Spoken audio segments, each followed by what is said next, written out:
Sebelum pelajaran dimulai, marilah kita membaca doa. Membaca doa mulai. Selesai. Terima kasih. Saya absen terlebih dahulu. Surya Kristian Pratama. Ada. Robi. Maharani Yasmin. Oke, kita langsung saja ya. Apakah masih ada yang ingat minggu sebelumnya kita membahas tentang apa? Ya, silakan. Suhu, alat ukur, suhu dan skala termometer. Jadi untuk minggu sebelumnya kita sudah mengupas tuntas tentang suhu, alat ukur suhu, dan juga skala-skala yang digunakan pada termometer. Jadi untuk pertemuan kali ini kita akan membahas tentang pemuaian. Pemuaian merupakan salah satu peristiwa yang terjadi karena adanya perubahan suhu. Jadi pembahasan kali ini masih ada hubungannya dengan pembahasan kita di pertemuan sebelumnya. Ada yang bisa menyebutkan pemuaian itu terjadi pada zat apa saja? Ya, silakan Robi. Pemuaian terjadi pada zat padat, cair, dan gas. Padat, cair,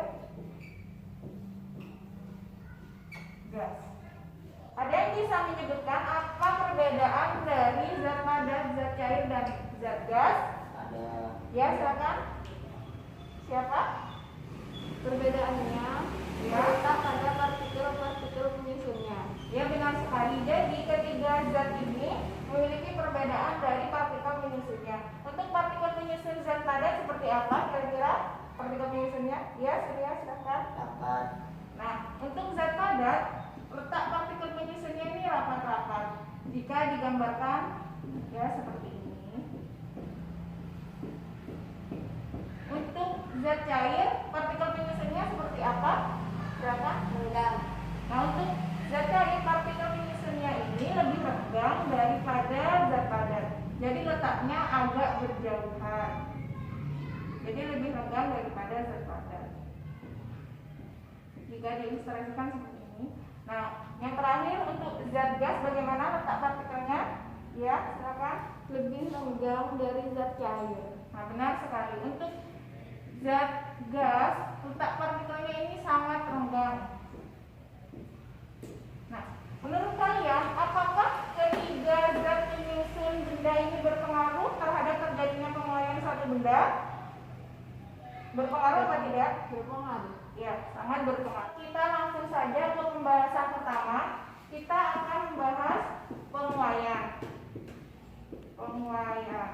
Nah, tadi kan sudah disebutkan bahwa pemuaian itu terjadi pada zat padat, zat cair, dan zat gas.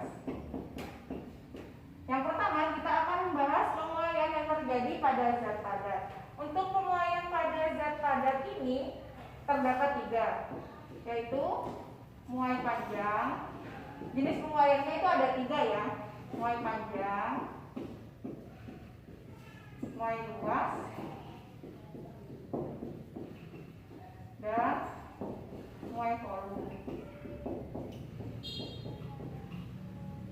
Yang pertama akan kita bahas yaitu tentang muai panjang. Ada yang bisa mendefinisikan apa itu muai panjang?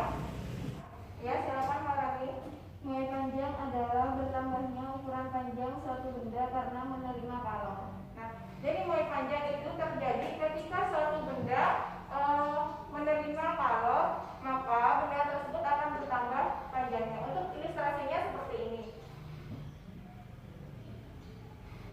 Di sini saya sudah menggambarkan ilustrasi dari terjadinya muai panjang. Misalnya kita memiliki suatu benda yang memiliki panjang mula-mulanya M0. Kemudian benda ini diberi kalor. Nah, dengan selang waktu beberapa menit atau beberapa detik, kemudian benda ini akan mengalami pertambahan panjang sebesar delta L. Jadi dari penjelasan ilustrasi yang sudah saya paparkan tadi, dapat ditulis bagaimana rumus matematis dari muai panjang.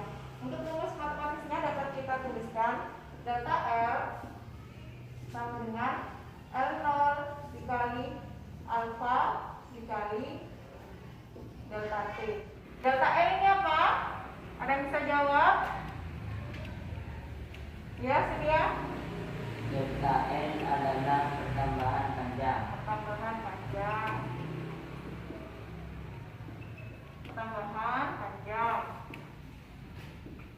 Satuannya meter. L0 ada yang bisa jawab? L0 itu apa? Lambang dari apa? Panjang mula-mula. Ya, panjang mula-mula. Mula-mula. Satuannya juga meter. Alfa ada yang bisa jawab? Lambang dari apa? Koefisien Y panjang. Koefisien Y panjang. Alfa ini satuannya per derajat Celcius. Untuk delta T merupakan simbol dari perubahan suhu. Satuannya derajat Celcius. Nah, dari rumus yang sudah dituliskan ini, kita sudah bisa melihat apa saja yang mempengaruhi MOI panjang. Jadi, MOI panjang di sini dipengaruhi oleh L0, alfa, dan delta T. L0 panjang mula-mulanya, alfa koefisien MOI panjangnya, delta T perubahan suhunya. MOI panjang sendiri ini sangat dipengaruhi oleh alfa. Tadi alfa apa? Alfa apa tadi?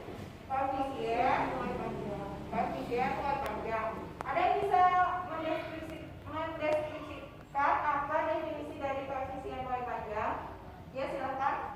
Koefisien Y panjang suatu zat padat adalah bilangan yang menunjukkan pertambahan panjang tiap satu satuan panjang zat itu jika suhunya dinaikkan 1 derajat Celcius. Deskripsi yang disebutkan oleh Harani tadi sudah sangat tepat sekali. Oke, langsung saja ke contohnya ya. Kita ambil saja contoh koefisien MOI panjang dari besi.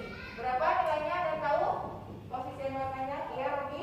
Berapa? Koefisien Y 0,000012. 0,00012. Jangan lupa satuannya per derajat Celcius. Untuk koefisien MOI panjangnya aluminium.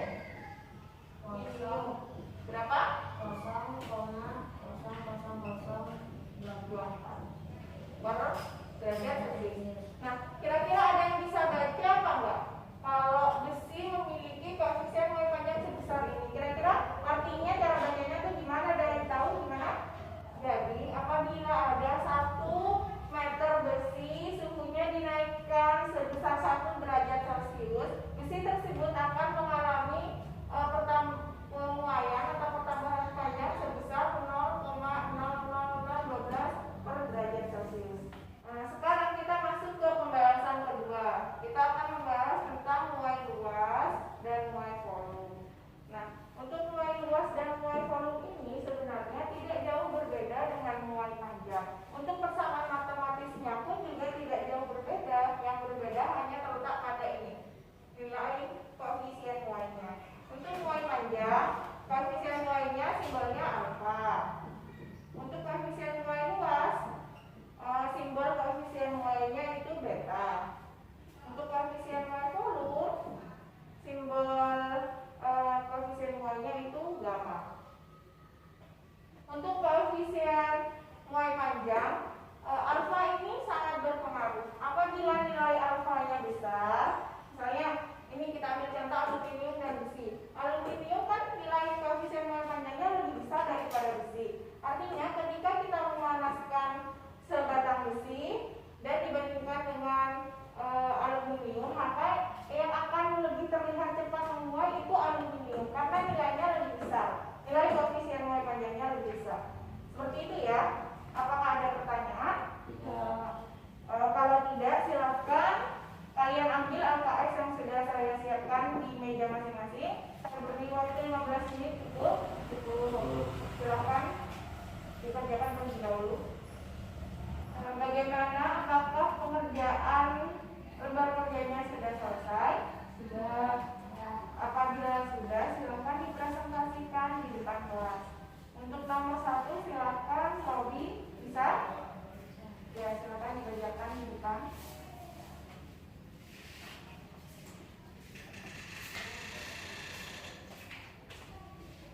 Dan beri penjelasan gambar-gambar di atas. Nomor 1, benda, balon udara. Jenis pemuaian Dan penjelasan. Pemuaian zat gas. Balon udara dapat terbang menggunakan prinsip pemuaian pada zat gas. Pada saat udara dipanaskan, udara di dalam balon memuai. 2. Termometer. Pemuaian zat cair. Proses pemuaian yang terjadi pada termometer terjadi ketika cairan pengisi termometer atau air raksa atau alkohol yang berada di dalam termometer akan memuai akibat panas. 3. Rel kereta api. Pemuaian zat padat. Pemuaian yang terjadi pada rel kereta api termasuk ke dalam jenis pemuaian panjang tanpa adanya celah antara sambungan besi. Rel kereta api akan membengkok dan akan sangat berbahaya bagi perjalanan kereta api. Ya, silakan duduk. Untuk nomor 2 yang akan maju siapa?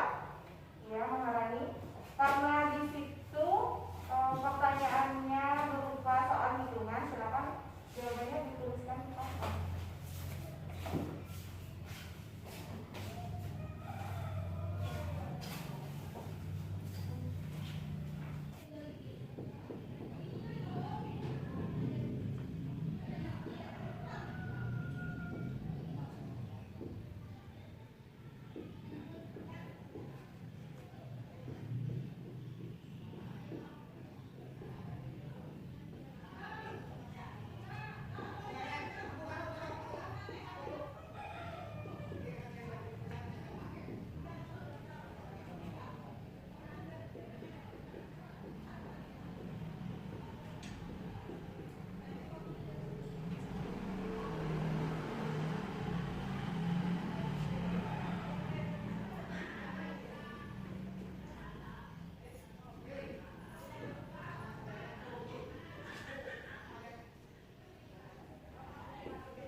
Untuk nomor 3, silakan Surya dipresentasikan ke depan kelas.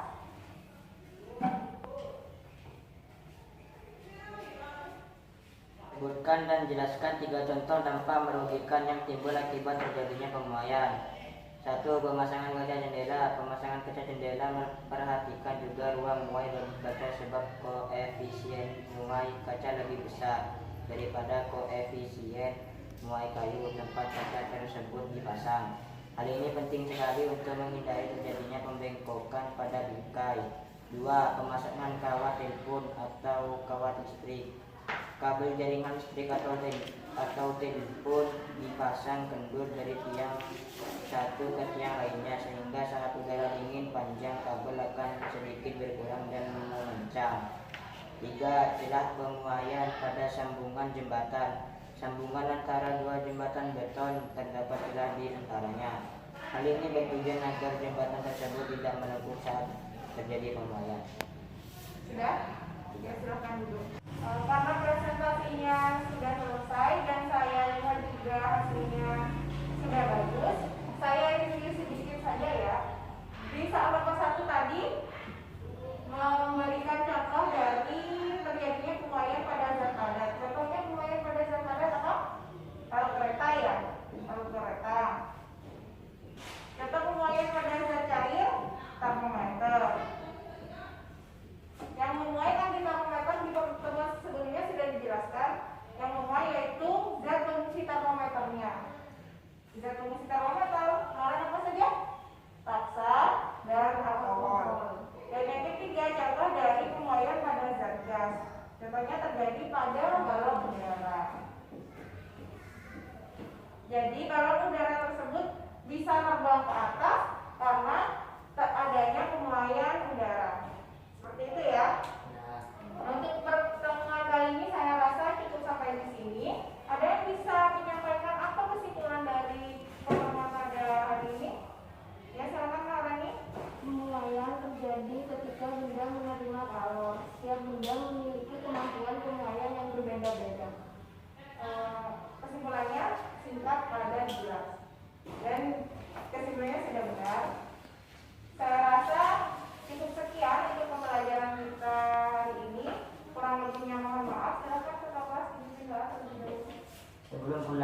kita membaca doa. Baca doa dimulai.